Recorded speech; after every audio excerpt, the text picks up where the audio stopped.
Hey, what's going on, guys? Mike back with you again. Hope you're having a great day. Hope everything's going well out there. What I want to talk about today is full self-driving, and it's something that, as a new Tesla owner, and at the time a prospective Tesla owner, it's something I struggled with when ordering my car, and I went back and forth a few times, at least three or four times between full self-drive and just the regular standard autopilot. And $7,000, it's a lot of money. And without any experience driving with either of the two, I relied heavily upon YouTube and Twitter. And so, I watched a whole ton of videos on basically everything Tesla, Model 3 mostly, and then, perspective info on Model Y.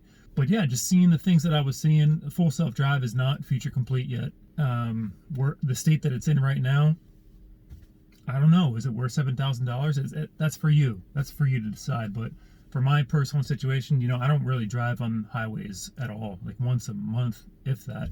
My commute to work is about 5 to 10 minutes. It's not far at all.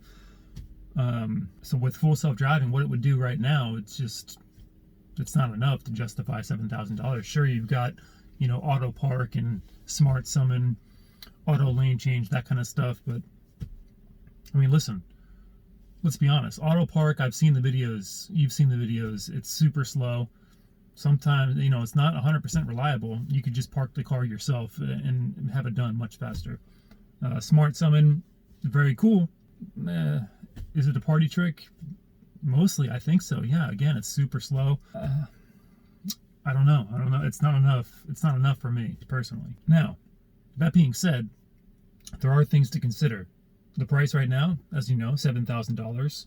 We know it's going to go up in the future. The more updates that come out, the better the FSD gets. The price is going to increase.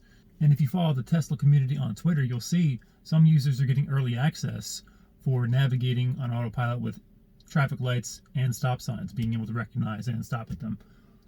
It has its bugs. That's to be expected. Is it going to get ironed out? I'm sure of it. That being said, we don't know for certain, but there will probably be a price increase. $1,000 is usually the increment. So something to consider. And that's something you have to weigh. How much more is it going to go up? Now, something else to consider. Full self-driving, feature complete. What does that even mean? Well, Elon himself said in the conference call in January that feature complete means that you will have a greater than 0% chance to navigate completely without interruption from your home to your work. A greater than 0% chance. Well, I don't know about you, but I don't really like the sound of that. What does that mean? A 1% chance that I can get from my house to work without any interruptions? I don't know. Feature complete, we would have to assume that the price is going to be more than $7,000. We have to at least $8,000, at least, for a greater than 0% chance that your car will navigate from your home to your destination. It's a lot to consider. And to be honest, it doesn't sound like that's something to build a robotaxi foundation on, but that's a conversation for another day, and I'm sure I don't see that happening anytime soon. Don't get me wrong, I'm not hating on Tesla. I love the company, I love the product. I'm just trying to be a realist. I'm trying to help out anybody that is considering purchasing a Tesla. It's a lot of money. What I would recommend for a prospective Tesla owner, someone that's looking into it for the first time maybe, or someone that hasn't driven a Tesla before, it's just not sure. Full self-drive is one of the big features. It's something that everybody talks about. Some people say it's one of the biggest reasons to have a Tesla. That's debatable, of course, but you don't have to buy it outright right away. You can wait. You can order your car with standard autopilot, drive it around, see if the features for autopilot are enough for you. And then if you decide you want to spring for the full self-driving, $7,000, you can add it on your car. It's an over-the-air update, so you're not missing out on anything by just holding off. Unless you know for sure, if you've driven Teslas before and you know 100% that's what you want, sure, go ahead. But just my advice is, if you're not sure, you can just wait. You can always add it later. That being said, the standard autopilot, it's pretty nice. It's got auto steer and it's got adaptive cruise control. For me personally, it's more than enough. I don't see the justification in spending $7,000 on FSD in its current state. Let me just be clear, in its current state. Now, if it turns out later this year we become feature complete, and for my case it would actually take me from my home to work, that's a different story. And then also if they announce, hey, the price of FSD is going to go up on X date to X amount of dollars, then that's something I'll reconsider.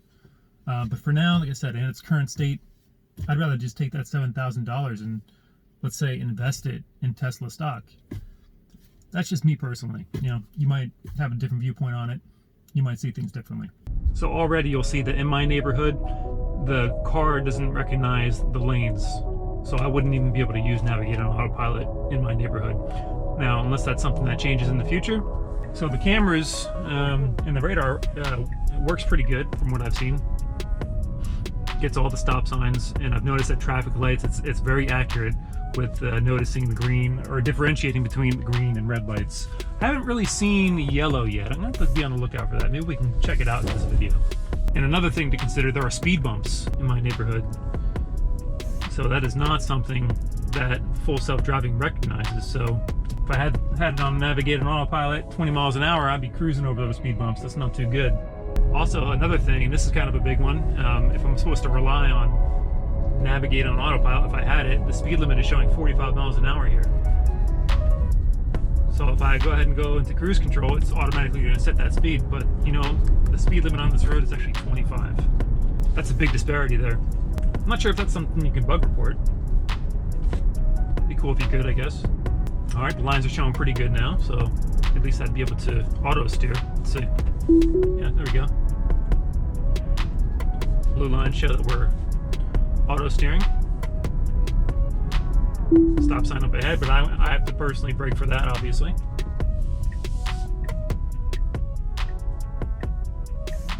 All right, we'll see how the get up is. This is not the performance version, but still pretty nice acceleration. Oh yeah, definitely has some get up. But I do say I'm impressed with the auto steer. I haven't had an issue with it yet. The recognition of the lanes on major roads like this has been perfect in my experience.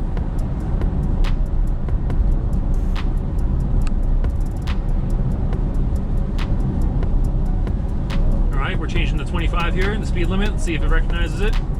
Not yet, not yet, hasn't recognized it. Oop, there we go, down to 30, which is incorrect. That's okay. Again, the speed limit here is 30. Yep, speed limit, we just passed the sign, it said 30. It's showing 40. Not sure if you guys, if anybody else has major issues with that, but it's about half the roads that I travel on from my house to work. That's an issue.